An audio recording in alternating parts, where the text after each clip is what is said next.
If you are like me, you enjoy going out often and taking a lot of pictures. The problem is that you might find yourself with hundreds, if not thousands of unprocessed photographs in your hard drive. It feels overwhelming, so we do nothing about it and the pictures just keep piling up. How can we fix this? How can we find the best images in that mess? Photography is not just about going out and taking pictures, it's more than that. We must become an editor of our own work. Choosing which images to show and which ones to leave out is an art in itself. The bad news is that this is gonna take some time and effort. There's just no way around it. The good news, though, is that there are some things that we can do to make this process less painful, faster, and better, so we select the very best images we take in the field. In this video, I'm gonna walk you through my process, the steps I follow to accomplish just that. We'll be using a recent photography trip of mine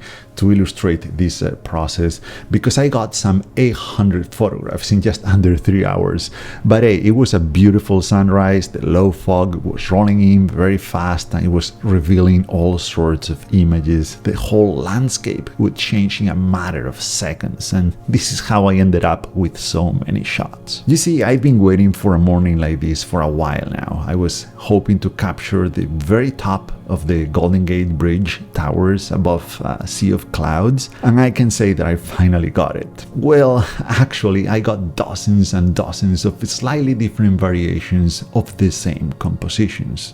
What am I supposed to do now? How can I narrow it down to just the best ones? The process actually starts in the field because even in fast changing conditions like the ones I had the other day, sometimes you know the photo you just took is going to be a good one. And when that happens, I make sure to rate or tag that photograph in camera. I believe most modern cameras have this feature, and the cool part here is of course that Lightroom can read that tag or rating, so you'll be able to find those images very easily once you import them. Of course, I can't guarantee this works for every camera out there or for all editing software, so you'll need to give it a try and experiment. This can save you a lot of time. And please let us all know if your camera and editing software supports this feature so we can have a better understanding of how widespread this is. Even though it might be tempting, I would not recommend deleting pictures in a camera because mistakes can be made,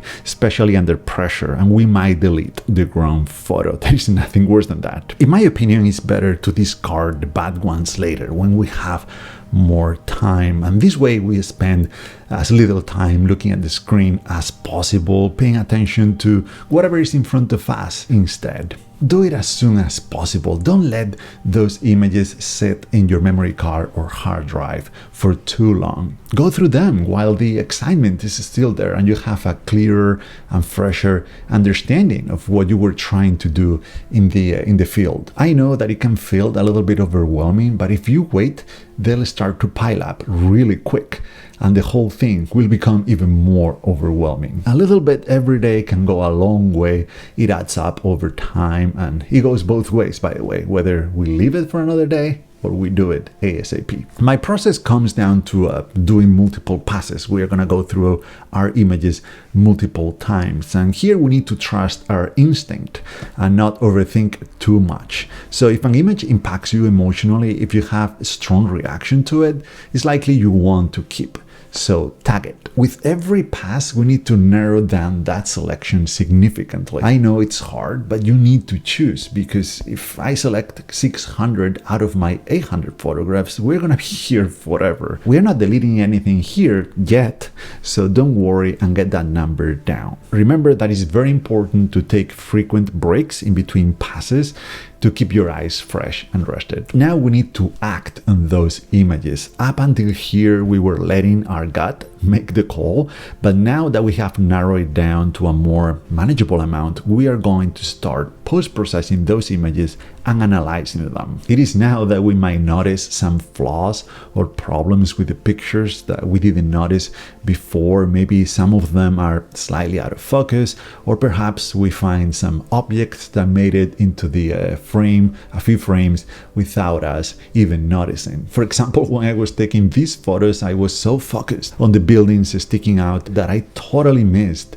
the planes taking off in the distance. I actually like them in those photographs, but more often than not, unexpected objects are not a good thing. And this is the part where we'll be very thankful for having those extra shots to choose from. We also start to notice what makes them work. Maybe it's a plane we didn't notice before, or perhaps it's the shape of a single cloud that is present only in one of the frames but not in the others. But whatever it is, we are likely to find some differences that make some of the images better than the rest. If you like several variations of the same composition and they are hard to tell apart, or maybe you can't make your mind about which one is the best, just choose one. Again, we are not deleting anything just yet, but we have to make a decision now, otherwise we'll be dwelling on this forever. If you really truly can get yourself to do it, ask someone else to choose for you, I guess, like your partner, a friend, someone online.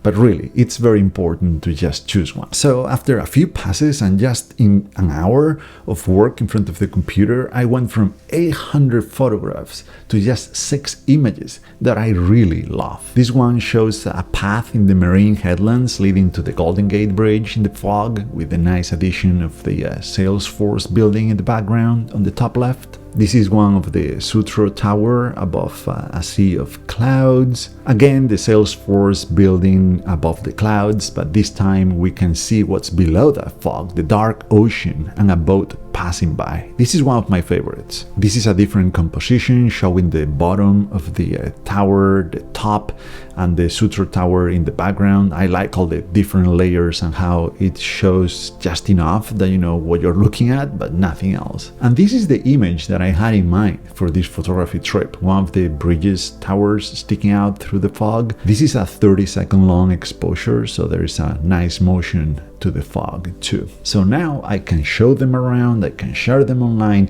and most importantly, I can move on. It isn't until several weeks or even months later that I revisit these images again, hopefully with enough time between the experience and this second major pass. You see, working on our images right after we make them in the field can cloud our judgment a little bit, because we are still excited and proud of what we got, especially if taking those photographs was hard. The memory of making them, the experience of living that special moment, it's still too fresh in our minds, and this can trick us into believing that the images are better than they really are, and we might actually ignore others that had a lot of potential, something we failed to see in the moment. This is why it's important to revisit your work after enough time has passed.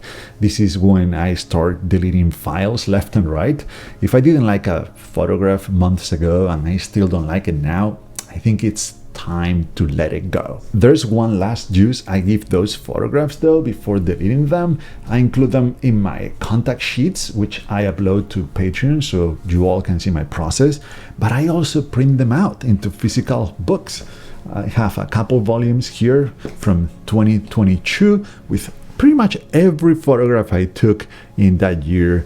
I still have to get around to print the ones from last year, from 2023. I like doing this because it makes the letting them go part a little bit easier. So this is the process I follow most of the time. Take whatever you found useful from it and adapt it to your own workflow and discard the rest. And please note that here we focused only on selecting the very best individual shots from a single shooting.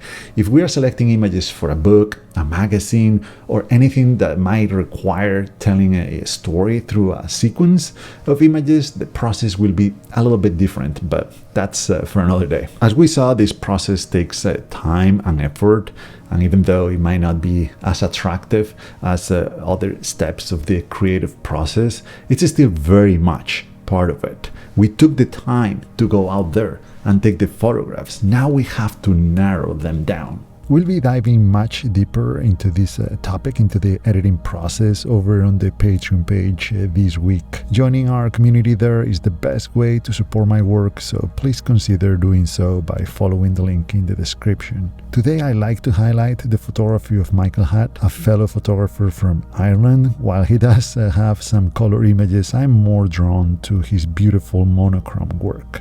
Check him out, I'll leave a link below as well.